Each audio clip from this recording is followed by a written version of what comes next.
আসসালামু আলাইকুম, আশা করছি ভালো আছেন। আমি তো আল্লাহর রহমতে ভালো আছি। চলে আসলাম আজকে রান্নাবান্না নিয়ে। অপরিচিত মেহমানের জন্য রান্নাবান্না, চলুন দেখে আসি কি রান্না করি। চিনি না, অপরিচিত আমি চিনি না, একান্তইভাবে সাবিহার বাবা চেনে, কিন্তু তার জন্য রান্নাবান্না করছি সিম্পল রান্নাবান্না, কারণ সে বলেছে সিম্পল রান্নাবান্নায় তার খেতে ভালো লাগে। এখন বলেছে এত সিম্পলভাবে করলে, শুধু মাছ রান্না করলে তো হয় না। ফ্রিজে মাংস ছিল, সেটা বসিয়ে দিয়েছি। আমি সাধারণত রাইস কুকারেই সবসময় বসিয়ে থাকি। এর কারণে রান্নাটাও তাড়াতাড়ি হয় এবং কি 3টা চুলায় একত্রে বসিয়ে দিতে পারি। মেহমান আসলেও তাড়াহুড়া করে রান্নাটা শেষ করতে পারি।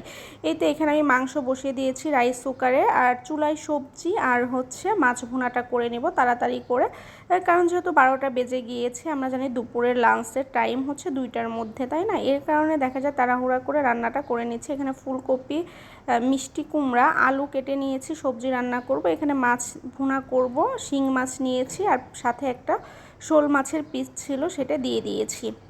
এই তো মাছ ভুনা হয়ে গেছে, ভেজিটেবলও হয়ে গেছে, মাংসটাও হয়ে গেছে। যদি আপনাদের কাছে ভালো লাগে, লাইক কমেন্ট শেয়ার এবং সাবস্ক্রাইব করে পাশে থাকা ছোট্ট বেল আইকন বাটনটি ক্লিক করে দিবেন। আল্লাহ হাফেজ।